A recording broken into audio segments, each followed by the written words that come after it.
mga kalaks, welcome to another vlog. So in this vlog mga kalaks, we will be reviewing that buffet lunch experience. So yun, sa may alley, the alley by Viking, sa may BGC kami kumain. If this is the first time kalaks that you visited my channel, don't forget to hit and like the subscribe button and click mo na rin yung notification bell para ma-update ka every time na may bago tayong video upload sa YouTube channel ko.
Mga kalaks, nung kumain kami sa The Alley by Vikings, it's a Saturday lunch buffet and maraming tao mga kalaks. Buti na lang na nag-reserve kami online. So yun pala mga kalaks, kung magda-dine in kayo doon, be sure to secure your table or mag-reserve na kayo online. Lalagay ko yung link dito kung paano kayo makaka-reserve online. Pwede kayong tumawag sa phone pero mas convenient yung pag-click ng book a table now. Una mga kalaks, yung place, nagulat lang din ako kasi yung The Alley by Vikings na kinakainan namin sa may Ayala Mall sa may Cloverleaf sa may Caloocan, hindi siya ganun kalaki. Etong The Alley by Vikings na tumakalak, sobrang ang laki nung ang laki nung area. Kaya yun, ang comment ko doon, maganda sana at spacious siya, hindi sobrang crowded, hindi nagsisiksikan, hindi dikit-dikit yung table. Ang problema naman mga kalaks, sobrang scattered yung yung mga food stations nila, kaya nakakapagod umikot. Hindi siya katulad nun sa ibang Vikings na magkakalapit yung mga food stations. Mga kalaks, ito para siyang literal na food court na malaki na ang layo. Scattered yung mga food stations niya. And yun nga, nakakapagod siya. Ang hirap pag may mga may mga sabaw and yung coffee. Lalo yung coffee, mga kalaks, yung coffee kasi, ang kuhanan niya, yung coffee station, nasa pinakaunahan malapit sa entrance. Tas kung ang upuan mo medyo malayo doon or nasa bandang loob pa mga kalaks, medyo hassle yung pagkuha-kuha, pagre-refill at pagdadala ng pagkain sa mismong table mo. With regard to variety of food mga kalaks, as usual naman, Vikings, group of companies naman, yung mga Vikings buffet restaurants naman mga kalaks. Marami naman talagang food choices. It varies from Italian, may Japanese, as always, Filipino, Korean, mga Asian food mga kalaks. Ganun halos pa rin yung yung dami ng food. Ang binalik-balikan ko mga kalaks, yung mga nag-stand out na food sa akin dun sa buffet spread nitong The Alley sa BGC ay yung chicken satay nila, yung syempre of course the long time favorite natin na puto bongbong, lagi naman natin binabalikan yan pag kumakain tayo sa Vikings. Tapos yung kanilang Japanese selections, yung maki, tempura, tapos sushi, sashimi, tas yung steak mga kalaks, okay din yung steak nila sa carving area nila.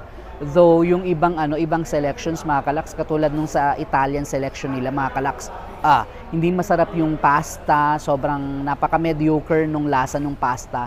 Pati yung pizza mga kalaks, hindi rin siya masarap. Tas yung iba sobrang lamig na, I'm not sure kung bakit wala silang warmer or hindi ko alam kung pwedeng iparehit yung pizza, pero medyo palyado sa akin for me yung yung Italian section nitong Vikings, The Alley by Vikings dito sa BGC. Yun din sa Asian station nila mga kalaks, yung sa mga kuhanan ng dumplings. Actually nung naghingi ako ng dumplings, binigyan naman ako ng hako. Ang problema mga kalaks, hindi na siya maiinit dahil hindi siya nakalagay sa steamer. Hindi ko alam kung bakit ganun ka kalamig yung pagkain. Kaya hindi namin naubos or hindi ko naubos or hindi ko talaga nakain yung kinuha kong hakaw dahil nga ang lamig na niya. Tapos yung mga kalaks, sa dami naman ng pagpipilian mo sa mga drinks na included dun sa buffet buffet price.